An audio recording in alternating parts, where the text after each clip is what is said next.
Teachers in Kentucky are no longer going to have to obtain their master's degree to become rank 2. I've seen a lot of reaction to this. Before, I've heard some teachers talk about, how it's a burden for them to go and get their master's, it's a bigger debt, and it's a struggle for them, and they didn't necessarily like that it was a requirement. Now I'm seeing people say that it's either not fair that they had to go through it, and that they don't like this new decision. Why do you think it's getting such mixed reaction? To be honest with you, I think it's getting such mixed reactions because some of the reaction is based more on politics than about the meat of the decision. For us, decision making and the recommendation we made to the Professional Standards Board was first and foremost based on what the research literature says about teacher effectiveness.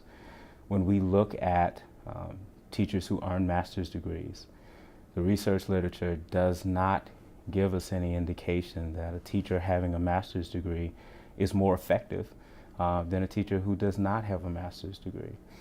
The waiver that the board approved yesterday removes the requirement that teachers earn rank 2, but we expect that many teachers will continue to advance their professional learning, advance their careers, earn rank 2 through earning master's degrees, and that's great.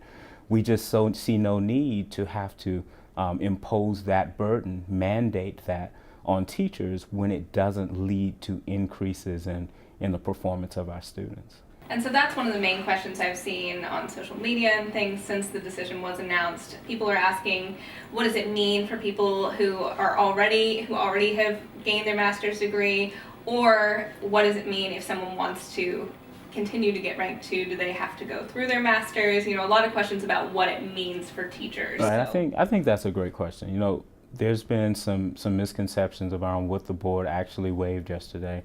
The board actually does not have the authority to do away with rank 2 or with rank 1. And so the rank system remains in place for teachers. For teachers who have previously earned a master's degree and earned rank 2, there are incentives that are built into the teacher career ladder that come with that. They receive additional pay. For teachers that continue to earn rank 2 through earning a master's degree, they'll continue to have those incentives.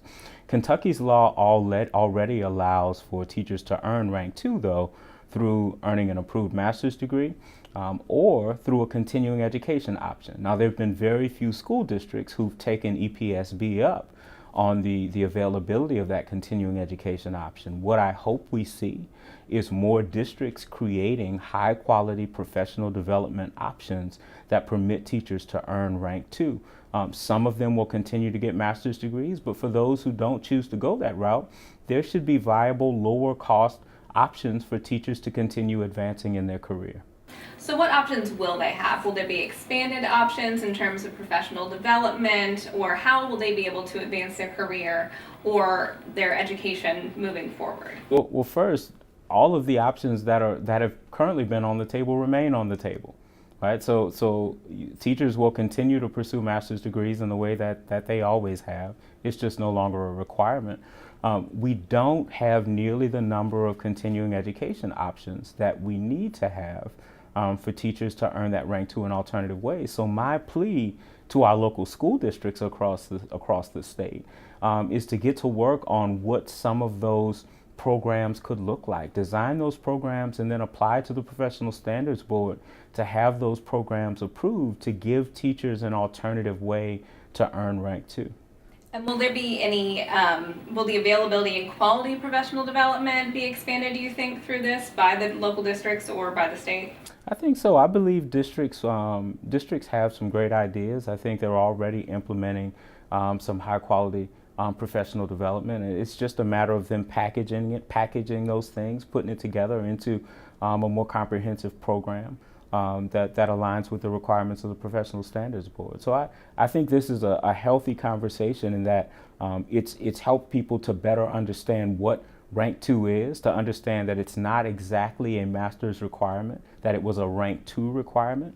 But even with the requirement gone, there are more options for teachers to get to rank 2, I think, than most teachers have realized. And there are a couple states, at least, that don't require a master's degree for teachers, correct? The vast majority of states don't require master's degrees for teachers. I think last time I checked, we were in the neighborhood of 5 states that required a master's degree. And that reason has been for the same reason we made the recommendation to the Professional Standards Board. Having a master's degree does not correlate with increased effectiveness for teachers. And so without that backing, without that rationale, we don't see the need to impose that type of mandate on Kentucky teachers. And so what is the reaction you've seen from some of the education groups in the state? I know the Kentucky Education Association had previously said that they didn't really have an opinion on this, and I think this week they did release an opinion. So what have you seen from some of those education groups? So the only group that I've heard make a formal statement has been KEA. I think KEA needs to move past the place of treating every education policy issue like a political football and treat it for what it is. It's decision making that we put forward that in the hopes of improving learning for our kids. Everything is not about politics. So what do you say to people who say this decision will lower education standards in Kentucky? You know, people think about schooling, education policy, and even teachers, and I believe two very different ways. Some folks focus really heavily on the inputs and focus really heavily on the credentials, so the degrees that people have, the number of years of experience that people have. And you know, those things are important, right? We want to have teachers that are well educated, that are prepared, that are experienced in serving our kids. But there are other folks like me who while we recognize the importance of inputs, put a much greater emphasis on outcomes, right? And so rather than the intense focus that we've had in the past on teachers earning credential after credential and adding these things to the resume, I think we need to have a much more intentional focus on the outcomes.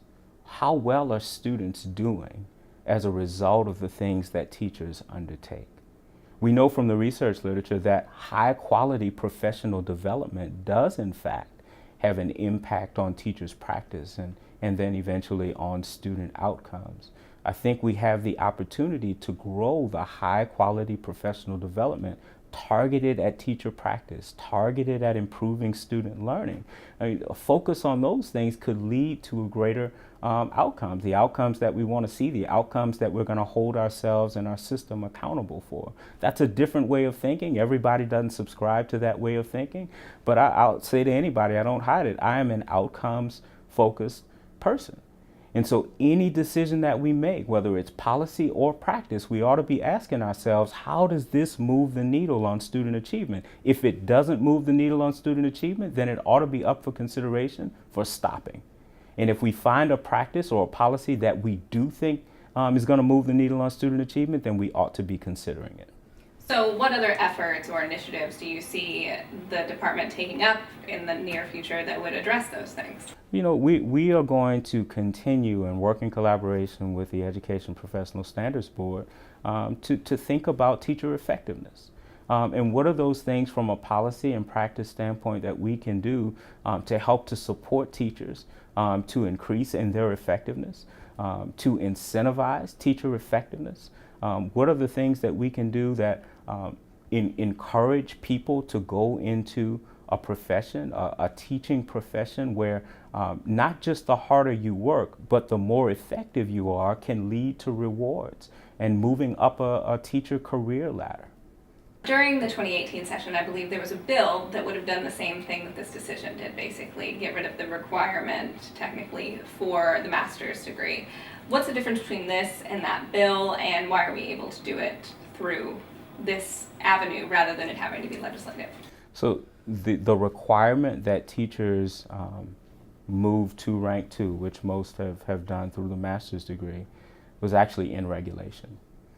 It was not in statute, and so there was interest on the part of the General Assembly in removing that requirement, but because it was imposed by regulation of the Professional Standards Board, it is within the Professional Standards Board's authority to waive that requirement. The next steps will be us sending a regulation to the Professional Standards Board to consider that would permanently remove the requirement from regulation. So, just from the outside looking in, as someone who's not involved in education whatsoever, and seeing all these questions and this reaction on social media, basically, what does it mean for the normal teacher? What do you want people to know that this decision means for the normal teacher? For the normal teacher, and I think especially about the early career teacher, it means that we want you to focus on improving your professional practice. Whether that means you're continuing your learning through a master's degree program or eventually a doctoral program, or that means engaging in additional professional learning at the district level or through a third party entity aimed at improving teacher practice through additional reading, through mentoring programs, through shadowing other teachers, whatever it is. Hopefully they're doing that in consultation with mentors, with guidance, but we don't want to impose requirements that have significant financial burdens on teachers.